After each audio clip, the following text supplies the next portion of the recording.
tratamento da bipolaridade lá, tipo assim, cara, tem algumas coisas boas na bipolaridade, né? Tipo assim, a pessoa é muito criativa, talvez, às vezes muito motivada, né? Com os picos de motivação e tal e tal. E quando tu trata essa pessoa, às vezes tu acaba diminuindo muito dessas características, né? Ela se torna uma pessoa mais, tipo, na média, vamos dizer.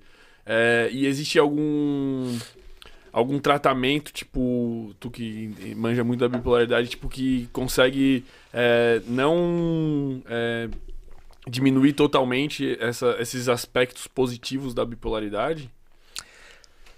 Toda vez que a gente está falando de um aspecto positivo da bipolaridade, a gente tem que caminhar com cuidado nessas questões, porque não é tão bem definido assim.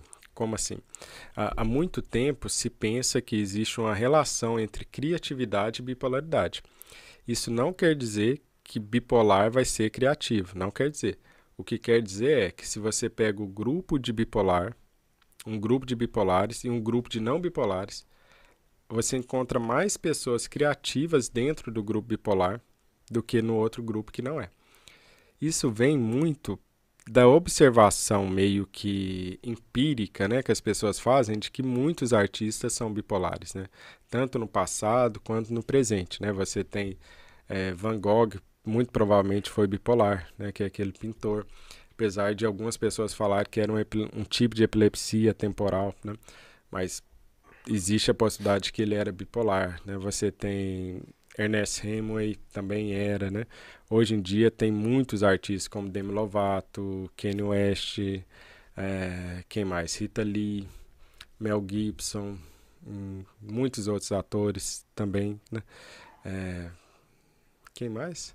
Tinha uma famosa que esqueci agora, mas são vários artistas que têm bipolaridade também. Então, você tem essa observação empírica de pessoas serem criativas e bipolares. Aparentemente, isso é verdade mesmo. Não quer dizer que o cara vai ser criativo. Quer dizer que parte dos bipolares são muito criativos, principalmente essa parte mais hipertímica, que tem um temperamento mais hipertímico. E olha que legal que é essa questão. Por que será? Qual que é a teoria disso, né? A teoria é o quê?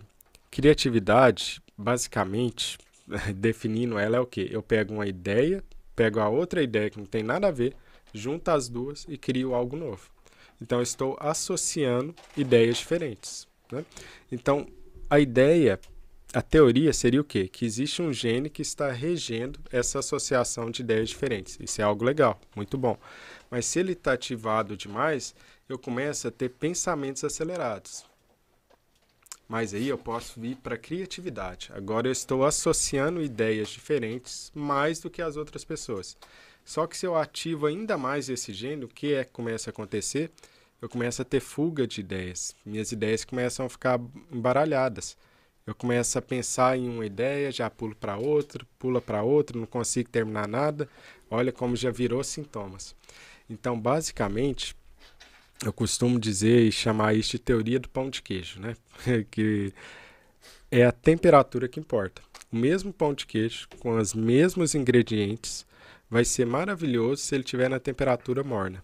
Se ele tiver frio, horrível. Se ele tiver uma temperatura muito alta, ele vai queimar a minha boca. Se tiver mais alta ainda, eu vou queimar minha boca de uma forma muito grave e vou precisar ir no hospital. A composição do pão de queijo mudou? Não, é tudo igual. Porém, a temperatura definiu se aquilo é gostoso, é legal para mim ou não. Provavelmente essas características boas na bipolaridade têm a ver com essa ativação ou não. Um gene pode te dar criatividade e ao mesmo tempo te ferrar completamente se ele começar a ficar ativado demais, com a temperatura alta demais, né? Por que eu falo que tem que tomar cuidado com essas associações? Porque vários estudos não mostraram associação entre bipolar ser mais inteligente. Pelo contrário, vários estudos mostraram que bipolar é tão inteligente ou tão desprovido de inteligência como a população geral.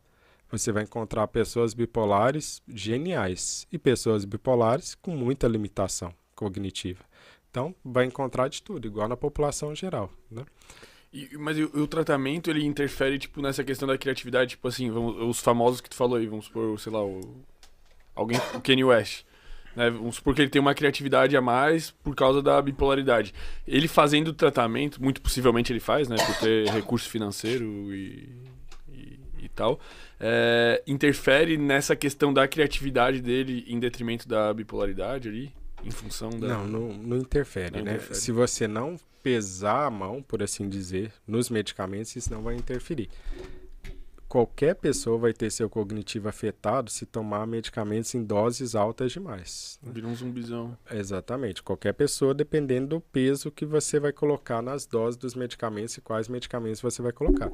Um tratamento bem feito, com estabilizador de humor adequado, na dose correta, não vai de maneira alguma prejudicar a criatividade ou a produtividade da pessoa. Bem pelo contrário, ela vai melhorar e muito a sua produção. E esse é um medo que muitos pacientes têm.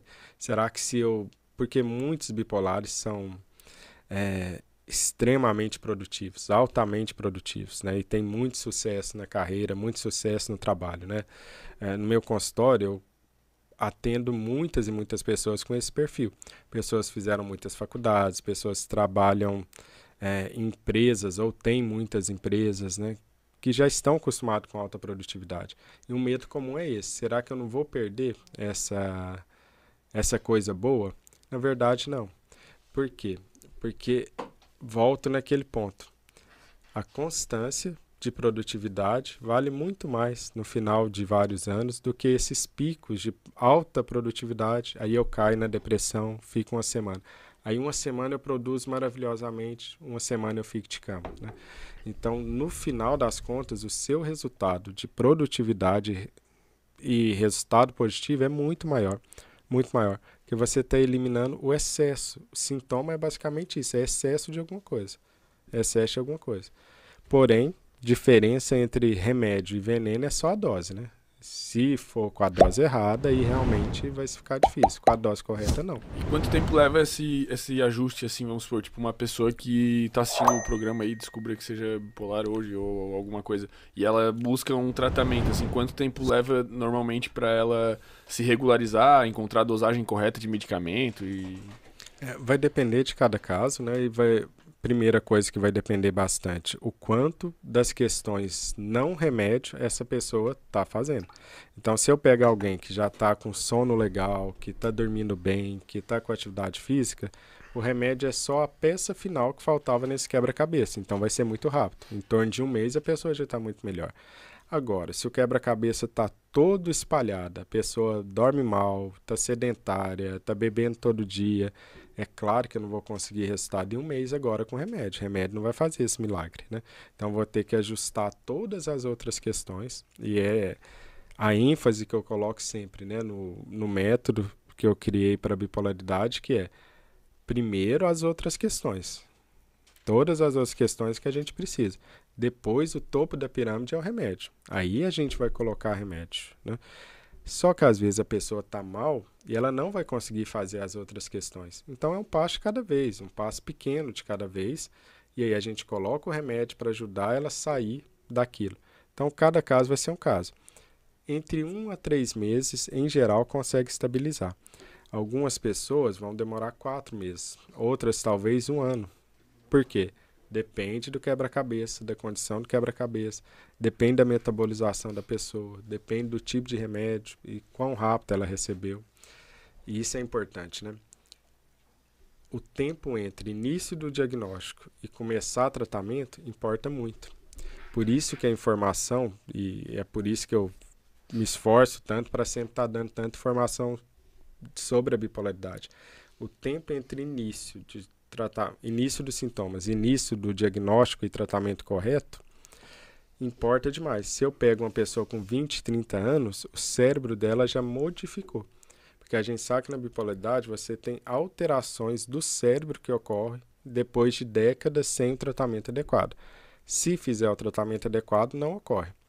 Então, tratar uma pessoa que só está há 5 anos com sintomas é muito diferente de tratar alguém que está com 30 anos com sintomas. Até os próprios remédios não funcionam do mesmo jeito. A gente sabe que, por exemplo, um dos estabilizadores de humor principal, que é o lítio, quando você coloca na primeira, segunda ou terceira crise de humor, ele funciona muito bem para muitas pessoas. Lá na 10ª crise de humor, nem adianta muito. Você já sabe que ele não vai fazer o trabalho sozinho. Por quê? Porque modificou o cérebro da pessoa. Isso é algo que na bipolaridade é chamado de neuroprogressão. Depois de décadas sem tratamento, você vê com a ressonância magnética, você vai lá, tira foto do cérebro da pessoa e ele está diferente. Está diferente como?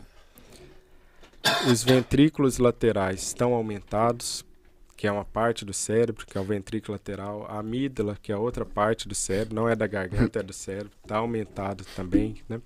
Você tem aí uma redução desse córtex pré-frontal e desse temporal aqui. Você tem até uma redução do volume do hipotálamo, do volume do cerebelo.